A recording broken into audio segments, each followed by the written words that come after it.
Welcome to another episode of Out of the Pods. I'm Deep Tea. I'm Natalie, and we have a special guest today. We have Sabrina from Love is Blind UK season 1. Sabrina, you shined on this season. We loved you on the show, and we're so excited you're here to chat with us. We have a lot to talk about, so welcome to Out of the Pods. Thank you so much. Thank you for having me. It's an absolute honor to meet you both. I know, we cannot wait to get into it. The first thing we always ask our guests who come on, Sabrina, how did you get on Love is Blind? So I actually applied. So you don't actually, there's a lot, obviously it's it's TV edit. So there's a lot that you don't see from kind of our backgrounds and why a lot of people decided to do the show. But I had actually been in a relationship for 10 years. And when I came out of that relationship, I was kind of thrown into the world of modern dating. So like apps and all of these things that just hadn't existed when I was 22. So I kind of found that really difficult. And I kind of went on this like kind of self-discovery journey where I did like a lot of therapy. I worked on myself. I did a lot of solo traveling.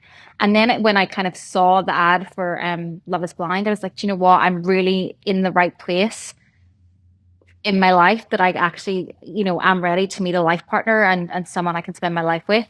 And I kind of wanted to take away all those barriers and blocks of modern dating and just connect with someone's heart and their soul and their mind. Yeah.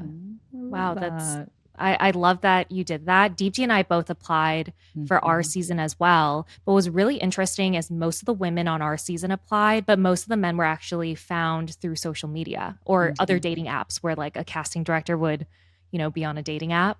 That was exactly the same as our season. Yeah. And I find that dynamic very interesting as things pan out. I think it's like women are kind of ready for that next step, whereas men have to be like, okay, let me think about it. If there's an opportunity there, I might go for it. Do you know if Steven applied or if he was reached out to? He was reached out to. Interesting. Okay, that says a lot. That's the dynamic is different a little bit when that happens. And I think, for me, I think it's such a big, like it's marriage. It's such a big decision. And like, I think, and this isn't necessarily true for everyone, but I think when you apply, you actually take the time to be like, okay, this is a big deal. What am I actually agreeing to? Why am I doing this? Am I doing it for the right reasons? Where I think in some of the cases, not all cases, but in some of the cases when someone's approached, it's this exciting opportunity and it's like, let's go for it without necessarily really considering everything that comes with it. That's my opinion anyway. I agree. It's more intentional when you apply, whereas it's more like, let's go with the flow and see what happens when you're reached out to. Tell us what it was like walking into the pods and having those pod dates and meeting Steven. Like, was it an instant connection with him? It's really funny because the first day, obviously everyone knows you date 15 guys, 15 girls. Everyone dates everyone. And on the first day, I couldn't understand Steven's accent at all. So I had him at like 13 or 14 because I was like, I have no idea what this guy said. I'm like, I have no idea what this guy is, saying to me. And then obviously I think those first dates are so short and so quick and everyone's so hyper. So then on our second date, like we just clicked straight away and like he was my number one from there on in. Wait, that is so funny because I also ranked my fiance that I picked on the show very, very low. But did you have any other connections in the pods that weren't shown, or was it just straight away Steven for you? No, I had another connection right up until, So Alex, obviously, I just think out of respect, I'd prefer not to. I just don't think that's, I don't think there's any need to kind of disclose that now. But I had a connection kind of right up towards the end until the day that Steven asked me to be his person, like his only one. So not engagement, but right up until Steven asked me to be his one. Wow. Interesting. So you were in a little love triangle that was never shown, which is that so interesting how like certain love triangles are shown and other ones aren't? Yeah, it's so crazy when you watch it back because you've like obviously no idea how things are going to be edited for the TV narrative. Yeah. Like Deepti and I were actually in a love triangle with, my fiance from the show, but no one knew. Like it was just, yeah. and while we were in the pods. And so it's very interesting, like watching it and seeing other people have these very intense love triangles, and then yours just wasn't shown. Is there something that happened in the pods or even during filming you wish got aired on the show but didn't? So not necessarily got aired on the show, but aired differently. So that whole conversation around kids, for me, it was very frustrating the way it was edited because it was two different conversations with two different people. Interesting. Yes. So actually, obviously that was a big topic of conversation because for me, I am 36. I was 35 at the time, but I wanted that time a couple of years with my husband before I would even consider bringing children into it. I wanted to explore the world and have like go on an adventure with my husband. So we had to talk realistically in the sense of I might not actually be able to have biological kids then, but also I'd be very open to surrogacy or adoption. Like I don't necessarily feel like I have to carry a child. Like that's not something that I feel I need to do. And Stephen, this was something that really attracted me to Stephen was how he actually handled that. So we had a really in-depth conversation about it. And then he said, look, I need to go away and think about this. And we spoke every day, but over 5 or 6 days, he always reminded me, look, I'm still thinking about that, and he really took the time to ruminate on it and think about what that meant for him and for us. And then he came back and he was like, I've really thought about this and I've realized you're not actually denying me anything I want. Like you're telling me I can still have a kid, I can still have a biological kid. It's just not the norm. But he says, but we're not exactly doing this the norm. So he says, and he was so respectful about it. So I was really disappointed that it was made to look like it was just this like quick conversation. Then the next day he was like, yeah, it's cool. And there was all this noise on the internet of being like, oh, well, it's never going to work because of the kids issue, when actually that was not an issue at all. See, that is so interesting because that is the power of editing, right? They can kind of take moments that have happened in different times and kind of put it together, or there's a lack of context there. And so that's exactly kind of what I felt watching it. I was like, oh, like he's just so cool with it the next day without very much in-depth conversation about it. But were you surprised by the edit that you and Steven got overall on the show? Because you guys are like this golden couple. Is that how your relationship kind of went? It was, but obviously we weren't without our disagreements, our challenges. But what we had actually created, we had these check-ins. So every day in the pod, we would check in with each other to be like, what do you need today? Do you need fun? Do you need laughter? Like, what is it that you need from each other today? So we knew kind of what vibe we were on and what that person, because you guys have been through it. Sometimes those days are really intense and long and draining. And sometimes you don't want to have serious conversations and you just want to have fun. And other days you're like, you know what, I really want to get down into this. So we actually continued those check-ins outside of the pods and throughout the entire experiment.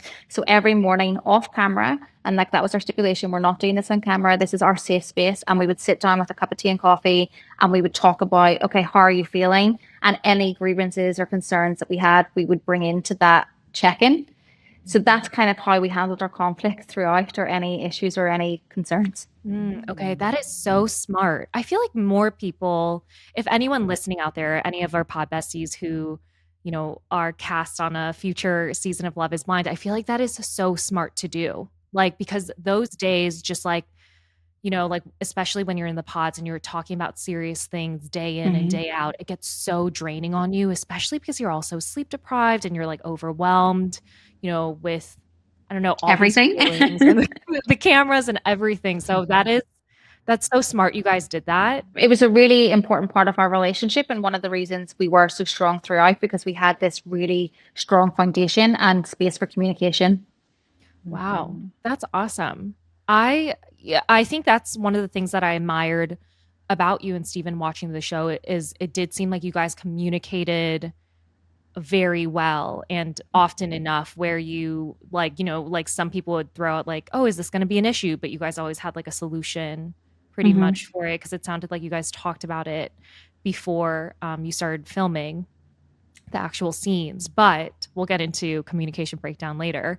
When you were filming the show, were there any signs that, I don't know, Steven might not be the person he claimed to be, like really ready for marriage?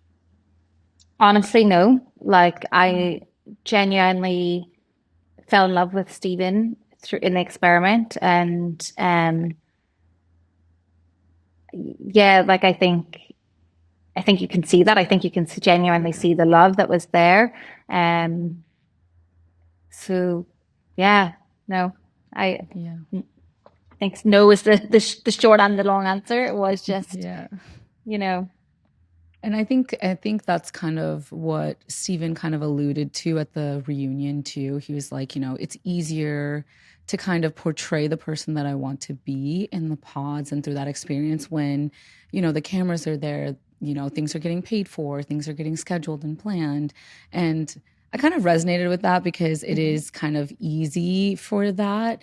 But at the reunion, something that was already also mentioned was that you guys were going to split your time between Belfast and London for about a year. And that wasn't the original plan. The original plan was that you guys were going to live together in London. So what happened? Why did that plan change? So again, this is the power of TV editing. So we had talked about it. I said from the word go, I would be happy to move to London, and I would absolutely, I'd move to London today still. I love London. Happy to spend my time there. But when we sat down together and we worked through it, the reality of the situation was, I owned my place in Belfast. So if we were going to move in together, I was going to have to find tenants. And that's not a short term. Like if you're doing that, that's it. You're doing that. I'm getting someone in here for a year. So we need to make sure that we're solid and we're in a place that we're going to be good.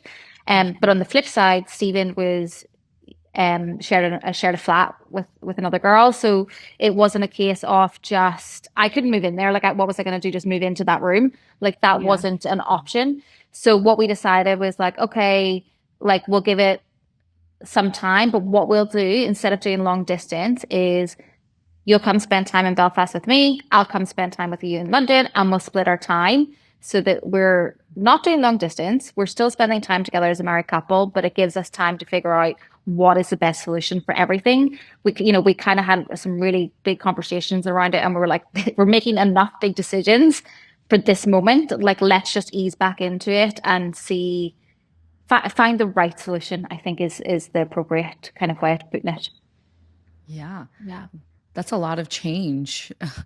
Like going from filming show to getting married to moving, like that's a lot of change. So that makes total and it's so sense. sudden. It's so sudden, but it makes sense. I think a lot of viewers don't know that a lot of couples from Love is Blind, they don't move in right away. Like there's all these logistics of do we need to find a new place together? Like we are currently on another lease or we currently own. And I know a lot of couples don't talk about it, but from what Deepti and I know, like, some couples won't move in together until, 6 months, maybe over a year later. So it makes sense. It's a really, those logistics are tough. So when you would like visit London, like how long would you stay for and vice versa? Like how long would you stay in Belfast? So the first time, so the plan was that we were going to travel together. And then that's when 3 days after the wedding, Stephen told me he wasn't in a position to spend time in Belfast, like weeks at a time. And that was the day before we were meant to be in Belfast. So he did come to Belfast with me, but he came for 3 days. So we came the Thursday, Friday, Saturday, and then he left on the Sunday morning. The next time he came on a Thursday and he left on a Wednesday. So a week. And then when I was there, it was because I had a bit more flexibility. Like sometimes I go for 10 days. And then like the last time I went, we realized that we weren't going to see each other till Christmas. So I was like, well, I just come over for the weekend and we'll get like a weekend. Because we realized that anything longer than 2 weeks, we didn't really like going any longer without seeing each other.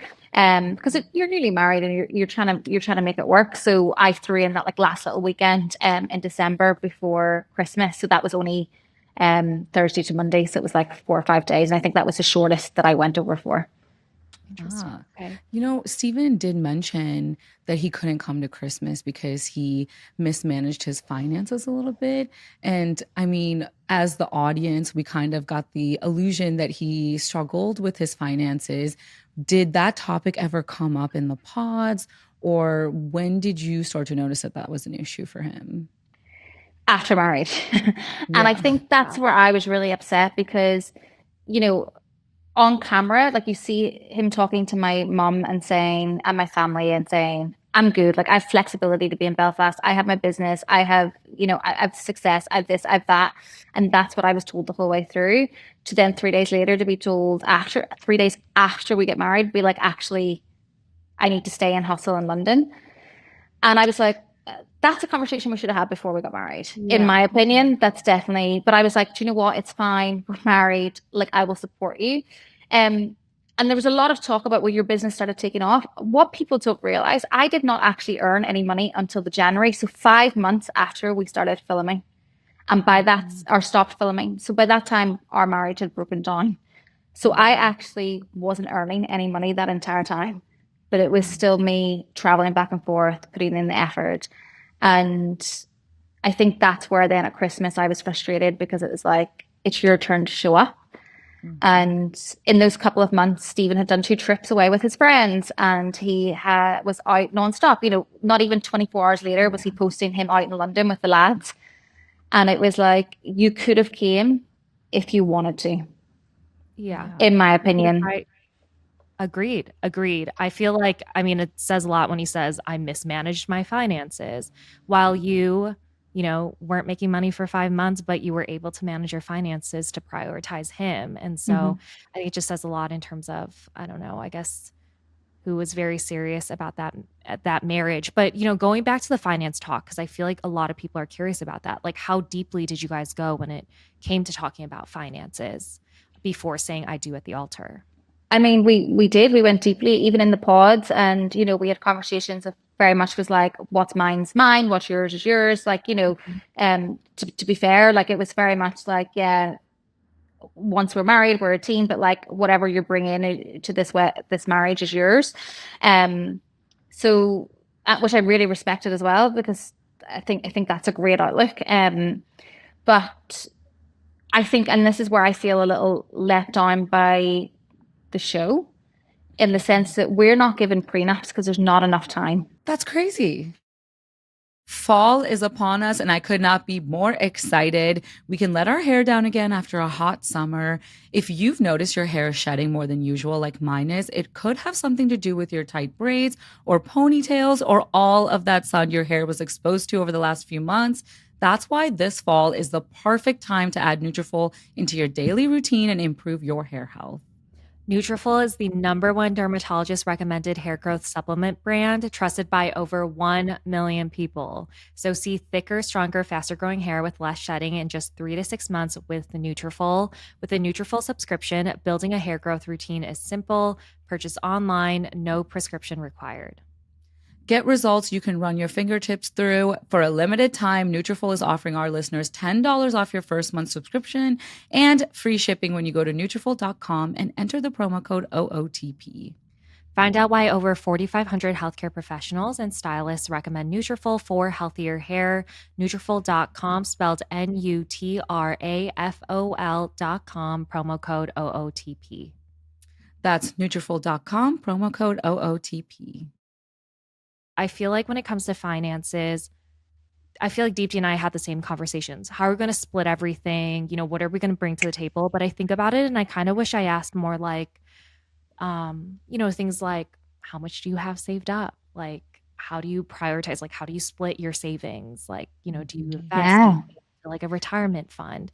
All those things I feel like are important conversations, but things are going so fast that you just like, don't talk about them. You just assume that, I don't know, like they were vetted and hopefully they are good at finances. Yeah, but that's the thing is they're definitely not vetted, and it falls on our shoulders to be having those awkward, uncomfortable conversations, because talking about finances is very uncomfortable because you're like, oh my gosh, like I really like you as a person. I'm not judging you at all, but this is a marriage. It is like a forever thing. Like there's a lot going on and it's hard to, I don't know, it's just very hard to talk about, but again, you don't see all these things unfold until the cameras go away.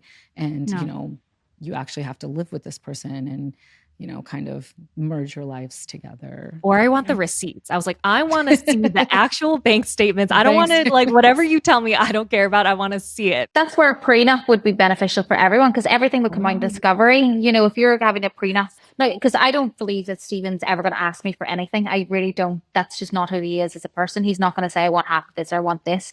Like that's not at all what I'm insinuating, because that's not who he is. But a prenup would allow, it takes away that awkwardness. If everyone has to do it, everyone has to put everything out there, everything has to go into discovery, all of your credit card statements, bank statements, everything. So it takes away that awkwardness conversation, but it also protects everyone as well. And I feel like, you're saying it's on our shoulders. I don't believe it should be on the cash shoulders to make sure to vet people. I don't believe it should. I 100% agree. I agree as well, because at the end of the day, no matter if you're engaged to this person, they're kind of a stranger to you and you have to take their word for it. And that's putting us in a tough position. So I am 100% with you on that. After filming has wrapped, Sabrina, when did you start to notice that the relationship with Steven started to take a little bit of a turn for you? I mean, it was just straight away of having to do long distance, and I did feel for Stephen. I get it. He had to go back. I actually really respected. He quit his job. I quit my job. I respect that. Like, you really went on here because the desire to meet someone. Like, you'd really hope that's the reason for it. But the long distance just became an ongoing issue, and the communication just wasn't there. Our Stephen stopped our check-ins as soon as the camera stopped rolling, said that we weren't needed because we were doing long distance. And it meant that little things became big things because you're sitting on things, or you don't feel like you have a safe space to talk about it, or then you bring it up at the wrong time, and then you're told that you're nagging them. And so it meant that all of these little things became so much bigger than they probably were. So yeah, it kind of just very quickly started to kind of, and the issue was when we were apart. Most obviously when we were together, there was moments that weren't rainbows and butterflies and sunshine, but the biggest issues were when we were apart. Yeah. Do you think it would have been different, or do you think that you and Stephen would still be married if, you moved to London or he moved to Belfast? Who knows? Hindsight's a wonderful thing, being able to go back and figure out what that would have changed. But I just feel like Stephen had a lot of stress around him to try and get, his clients back and get working. And, his focus after was work. And he didn't have the same time and commitment to give to a marriage. And I tried to support that as much as I could, which is why I was the one who constantly traveled back and forth, and tried to make him feel comfortable when he was here, and feel welcome. And I just don't feel like that was reciprocated. And I think that was the big thing for me. It was like the little things. Like, I don't need you to do grand gestures. Like, I'll come to you. And this is what really annoyed me about the reunion. And I'm sure there's so much that Stephen's unhappy about and how they've edited in the reunion as well. But like that ironing board conversation, like that ironing board's going to haunt me for the rest of my life. I know. There's so many memes about it. But that was part of a bigger conversation. And like when I was saying, I was making adjustments in my life to make you feel welcome when you were in Ireland, and I wasn't given the same respect. And they asked for specifics, and I give specifics about what little things that I did. And it wasn't about finance, and that's where it's been really misconstrued. It was about little things that I would do to make him feel welcome in Ireland and make him feel comfortable and at home here. But when I was going to London, I wasn't getting the same respect. So like, it was a 7-hour door-to-door journey. The last 15 minutes was a walk from the station. And I normally had like a full suitcase because I'd be there for like a week, 10 days, whatever. And like, not once did he come and meet me to help me with my bags. Like, I don't have tea or coffee, but he wouldn't have peppermint tea in the house for me. Like, it was, it was the little things that I wanted. Like, I would have happily, I have so many messages to him saying, I'll support you, do what you need to do, go hustle. But it was the fact that even those little moments or those little things weren't considered when I did make the effort. Yeah, I think I totally understand what you're talking about. It's not about like I don't know. It's not about like the physical items of things like, oh my gosh, I want tea or I want this. It's about the consideration and the thoughtfulness. Like, hey, you went out of your way to think about me and how I'm kind of traveling here and like what you can do to kind of ease that journey for me. Like, it's just the thoughtfulness. So I totally understand.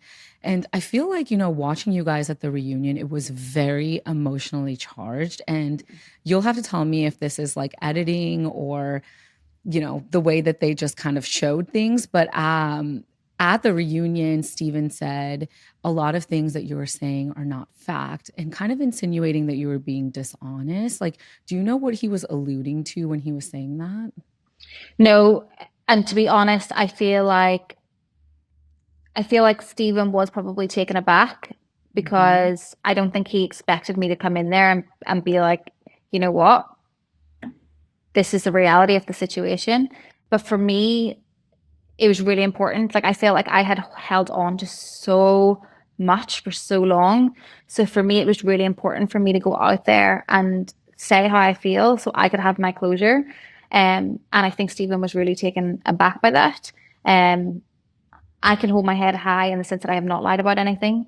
And I think he was just feeling very defensive in those moments because he was shocked and probably a bit hurt that I was speaking out about this. Yeah. And I'm sure he's kind of listening to it too, maybe not for the first time, but hearing it in totality. And he's probably like, whoa, like, I can't believe the damage that I've done, And so I'm sure I don't know. I don't want to put words in his mouth, but that could be a reason why too. But I'm not sure. But I think, I think some of it probably did come to a shock to him because I held on to so much because I didn't want to argue with him and I wanted to make it work. So I think I'd held on to it. But for me, it was so important for him to understand this is where we went wrong. Yeah. Yeah. That makes sense. I think it's also tough too when, things are playing out publicly. Like you had the right to tell your story and tell your truth. Like obviously it was a big shock to everyone just based on the edit that you and Steven received on the show as really like the it couple of this season, to announce that you were divorcing at the reunion. And so you obviously needed to share that. So, speaking about the reunion, I feel like a lot of things were edited out. How long did you guys film for? Because your actual reunion for Love is Blind season 1 was only an hour long. So for us, like we filmed for like 3-4 hours, and we also had the same thing where the actual episode was only an hour. Yeah, so like mine and Steven's conversation alone was 30 minutes, and you're seeing 7 minutes off it. So that's what I'm saying. Like there's so much about that reunion edit that I'm not happy with. I'm sure there's so much about it that Steven's not happy with. But they're going to edit it. It's TV, and they're going to edit it for a way that suits them. I hate that. That's the worst part because there's so much context missing, and it like just the smallest words and tone can change the entire conversation and how people perceive it. And so it's always frustrating. That's the piece of TV I hate, I think. Yeah. It's hard, and it's hard when you're watching it back being like, there's no context to this, like the ironing board, like there's no, like you've taken away all context, and like it almost doesn't make sense what you've left it in. Like there's so many other things that you could have shown that was probably more important. But I think they also just pick what's going to be picked up, right, on social, what's going to get people talking. 100%. I mean, we experienced that at our reunion where I don't know, things were shown and we're like, that's so like that was the smallest part of this reunion, but it makes like a good like social media moment for people to like talk about it. And then I'm assuming it gets people interested in, more people interested in watching the season. So it's tough. I think especially on Love is Blind where it's so much more of a serious show and you're really like, you're finding people who really want marriage. But then, their stories can be edited in different ways or context can be taken out. And, at the end of the day, it also is a reality TV show. So things are edited for the drama and for, what will get social media engagement going. But looking back on your experience, and I'm assuming you watched all the episodes, is there anything that you would have, you haven't? Oh, you haven't watched it back? I've watched up until the home visits. I haven't watched the wedding episodes. They showed us before the reunion. They showed up because they weren't released yet. They showed us like just the voice section. Like we got to watch that. Then they came out, and it was just too painful for me. Like I got really upset watching back just the small couple of minutes that I did watch. And then at the red carpet event, they showed our wedding as one of the weddings. And I went in and I sat down and like looked around at all of these people, and I had a full panic attack and had to be removed from the room. I was like, I can't do this. Like to say, And obviously people wouldn't have known the outcome. So I was like, how am I meant to sit through this, watch this, pretend I'm okay with this, and then have people coming up and congratulating me? Like, this is Oh so my gosh. wrong. So I had a full panic attack and had to kind of be taken out of the room.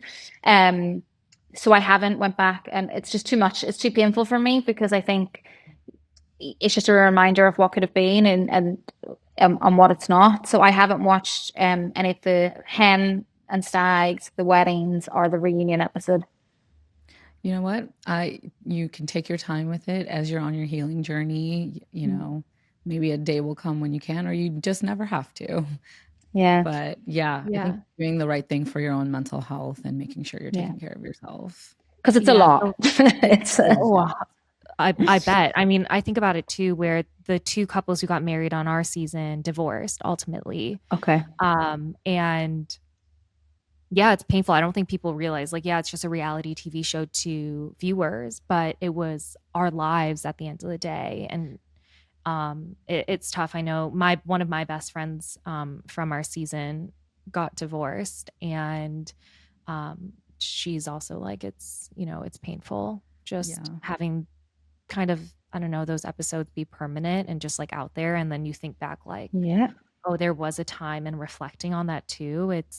She's very happy now with her decision, obviously, but yeah, I'm Yeah, sure. and I It's think you fine. were in a very unique position because I think you were the first one who kind of had to go through this before the show aired. So that puts you in an even tougher position. And so, anyways, sending you all the love and, Thank as you. you're, Yeah. just healing through this. How long were you and Steven married for then? Are you like officially We're divorced still now? technically married.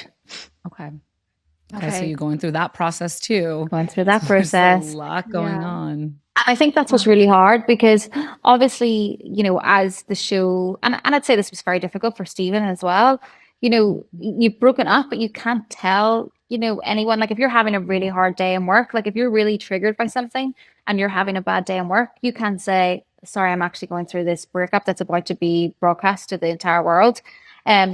So I really struggled with the first, like, I was diagnosed with depression. I was put on anxiety meds for the first time in my life. Like, I really, really struggled with my mental health. The first few months after kind of everything kind of unraveled, and the marriage broke down.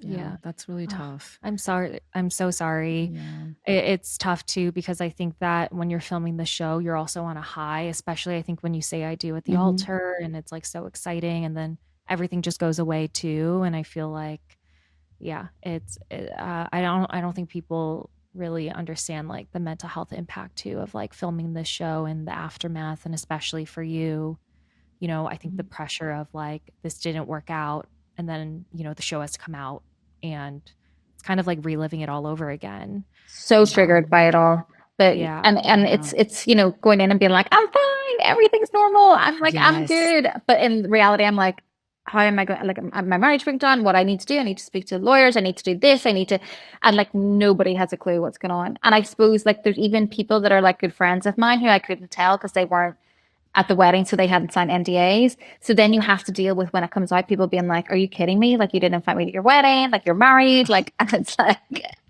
There's like, so many guys, layers. so many layers. And I think that I don't think there was really a contingency in place for, like, I had support. Don't get me wrong, I did have support from the team throughout the whole year, and I'm very, very grateful for that support. But I don't think they'd ever really had to deal with that situation before, and you're still being asked to keep a huge secret that's really affecting you. And I think that was really difficult. Yeah, that is very tough. And, talking about support, obviously, it's hard for friends and family to kind of understand this experience. And that's why I'm so very grateful for Natalie and my other castmates, because they're in that unique position as well, where they can kind of understand some of the emotions that you're going through. Are you like close with your castmates, and did you get that support there? So I am really close to a lot of the cast. However, I did not want me and Stephen to become a point of gossip. And Stephen felt really the same. We had to navigate that. And so I actually didn't tell any of the cast right up until like my closest friends from it. I told like a couple of weeks before the reunion. But I just, for me, it doesn't matter if you trust someone. Someone will say to someone, he'll say to someone, he'll say, and I just did not want to have to listen to gossip and stories and things being asked and people asking questions. So I think that's why it was such a shock at the reunion as well, because it was the first time a lot of the other cast were hearing everything. Yeah, but you know, for both of our benefits, I just don't think it would have been fair for anyone to have everyone weighing in with their opinion. I don't know if you experience this too, but I feel like, especially as a main cast member, you kind of become like also this point of like gossip with like the broader pod squad. And I feel like sometimes it kind of breaks down those relationships a little bit. And that's when I started, you know, to create some distance, at least from the girls I was closest with in the pods. I was actually really lucky because there was 5 of us that traveled together. So 10 of the girls traveled together and then 5 of us traveled together. So because we were with each other for a few days before we were even introduced to the wider cast, we all were really, really, really close. And Nicole, it was Nicole, Ella, Shirley, Charlotte, and me. I was the 5th. I was like, who's the 5th? It was me. So only Nicole had came through in the experiment. So the other 3 didn't come through. So I knew that I didn't really feel that gossip as much because I knew that they would always have my back. And awesome. so that was quite good. And but yeah, it was just it was a lot. Yeah. I know you said you only watched some of the episodes, but were there any storylines that you were surprised by watching it back, like that involved the other couples? It was quite funny because like I kind of avoided all drama. Like I was just like, which you probably kind of noticed throughout. Like I was like, it's nothing to do with me. I'm staying out of it. Like I don't need to be involved in this. So the day we were in Greece and like the amount of tequila shots that were going around that day, and I was like, nothing good ever happens after shots. Like I'm good. Like I'm staying away from this. And all of the kind of Ollie drama happened, and like we were in like the mids, and everyone was like, "Oh," and I was like, "I actually have no idea what you're talking about." Like I was so clueless. I was like, "What's going on? Can you tell me?" And they were like, "No," and I'm like, "I don't want to go back and ask. Like, can someone just give me like a little bit of something?" So it was kind of interesting watching it back and understanding what all of that was about. Yeah. Interesting. That's so true. Actually, you know what's funny is I also kind of stayed away from the drama during our season. I was going through so much emotional turmoil, I'll say, with my ex-fiance that I was like, I don't have the capacity to deal with any other people's drama besides my own emotions at the moment. So I totally get that. And I feel like I didn't even like talk to the other couples that much during filming, minus Ayana. But it's hard to because you're like, you know, doing your own things and filming your own scenes. So and I think that's what people don't realize. It's not like when the cameras stop rolling, you're allowed to go and hang out with each other. Like you're kept completely separate. So it's not like you're having debriefs with people or being like, what was that about? So it was interesting watching it back and being able to see what all of the like the individual nuances for each of the couples were. Yeah, totally. Also, I'm not gonna lie, I'm loving the new hair. Oh, thank you. Yeah. I loved your bangs on the show. I almost got them after watching you, but I was all like, honestly, I also love that like without the bangs. I love the bangs, but see when you're filming and you're doing long days, like those bangs were the bane of my existence. Really? Like we were on the beach in Greece and like the wind was blowing and I was like, these are doing me so dirty. It's like my brain just like this. And I was so like I gradually just grew out the fringes at went on. I relate to that so too hard. Wait, that's so funny. You're like, so note to self, if you film again, don't have bangs. Honestly, it was just too much work. And my hair's like I've got quite like thin hair. So like when you style it, it doesn't stay sometimes. Like you've got to it's you know the way thick hair holds, where my fringe was not holding. It was everywhere. That's so funny. Is so funny. Yeah. Don't do bangs and also go on holiday with makeup that's one shade darker. Because that's what for me, I got roasted on the internet because my makeup did not match. I was like, you guys, I'm sorry. I was in Mexico. Like, where do I find foundation? I know. I don't think people realize like we have to bring our own clothes. We do our own makeup because I know for people from like would say, or viewers would say about, other cast members from other seasons, like, oh my gosh, like who did their makeup? And I was like, we did. Like, we're not We did professional makeup ourselves. artists. Yeah. And you know what? There was like Maria and Jazzy's makeup was always so perfect. Like Maria is a professional Maria's makeup artist.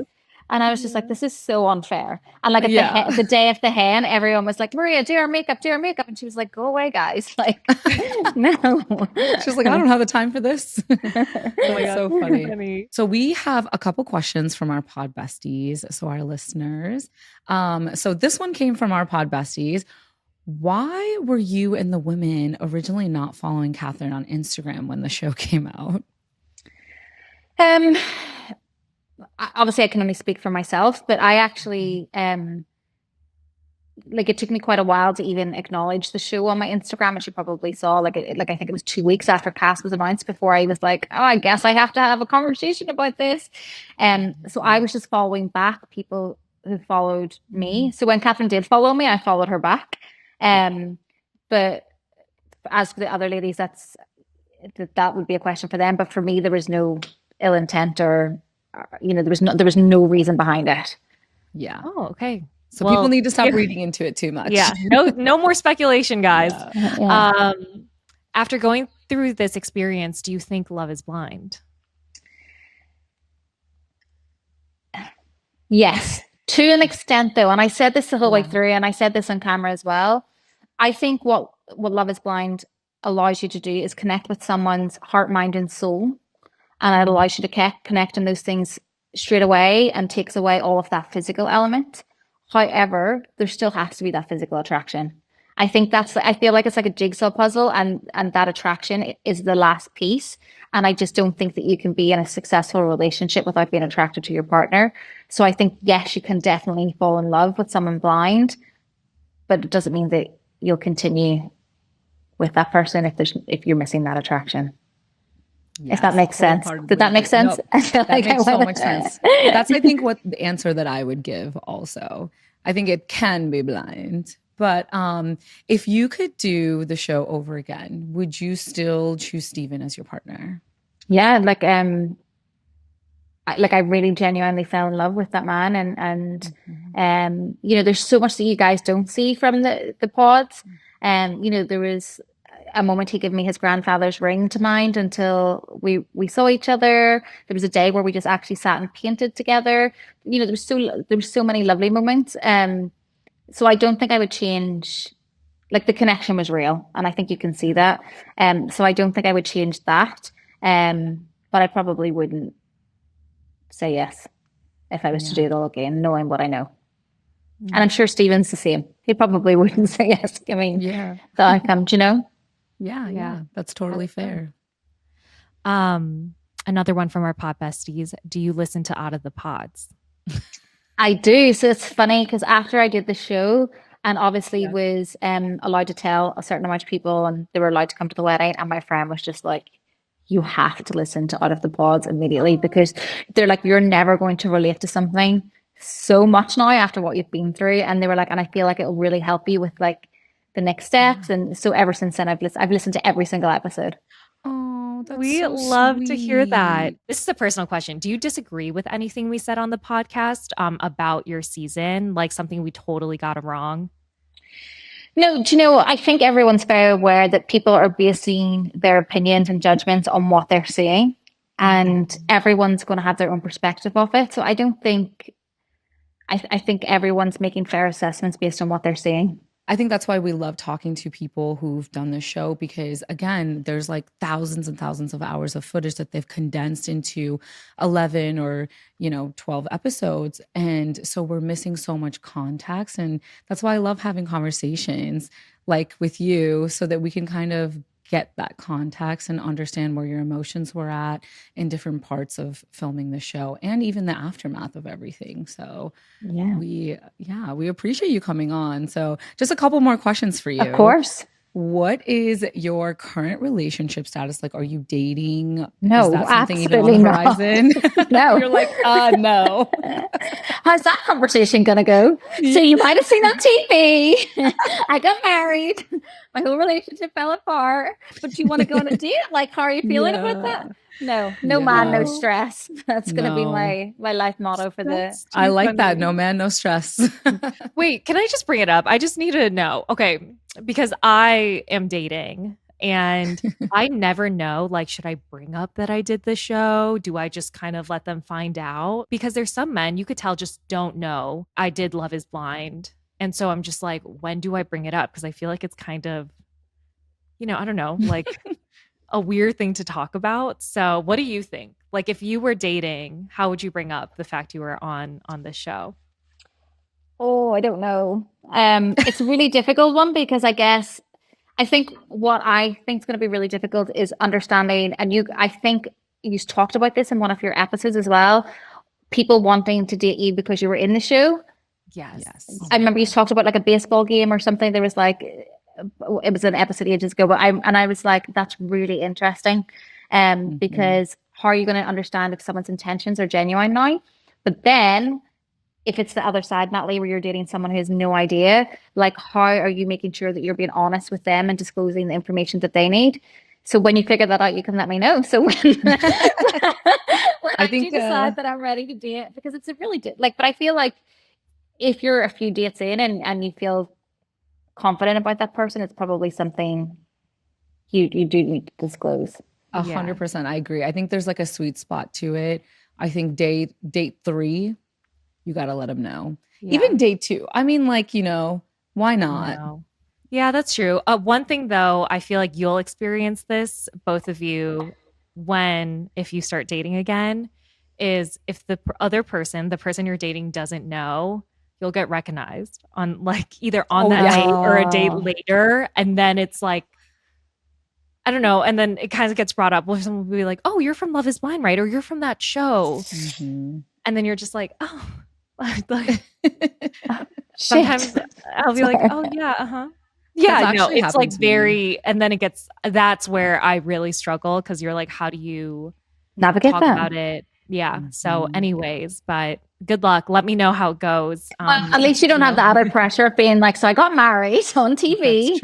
That's true. That's true. That is true. But what a fun fact, like I'm sure 20, 30, 40, 50 years from now, it'll be a great story for the nursing home. Yeah. And also not to mention, I think when the right person comes along, they're not going to have any problem with it whatsoever, So there's just so much to look forward to in life. And I feel like you're such an incredible person from what I've seen on the show and the person that we've talked to today. You really are.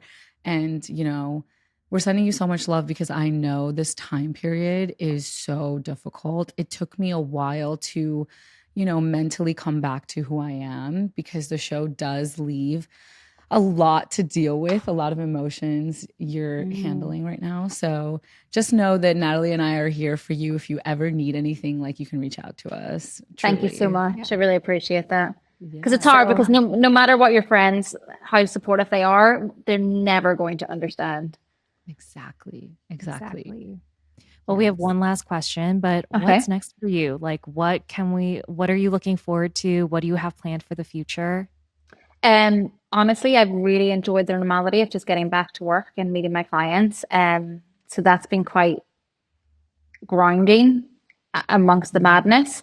And I think it's too easy to just be sitting on your phone and getting caught up in like all of the messages and all of the comments, and it's too much. So I think being on my computer, working away and just kind of ignoring the LIB side of it has been really nice. And that's it. I just want to continue with my business and travel and just kind of go back to life before the show and almost in a way.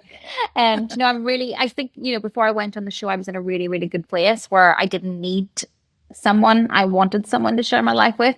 But like, I'm in a great place with my career, a great place with my friends and family and the people that I have around me. And, I have freedom and flexibility to travel and that's kind of what I wanted out of life. So I feel really grateful that I can continue doing all of that. Love that. Well, thank you so much for coming on Out of the Pod, Sabrina. We have loved Thank talking you. to you. Tell our listeners where they can find you. Instagram, Sabrina Victoria, double T, no C, Egerton. And TikTok's the same, but I'm really trying to embrace this TikTok malarkey. But I am 36, we're in so the bear same with boat. me. Yeah, no, we are in the same boat, but definitely go follow her pod besties because I follow Sabrina, or we both do, and we love following you. Thank you, Sabrina, for coming on Out of the Pods. We really enjoyed this conversation, and we wish you the best. Yeah. Thank you so much. Really appreciate your time, both of you. It was so nice to meet you. You too. Thank and you. pod besties, if you have any questions or comments about this episode with Sabrina, make sure you DM us on Out of the Pods, or you could comment on our YouTube channel. And make sure you guys leave a review and subscribe. See you next Monday. Bye.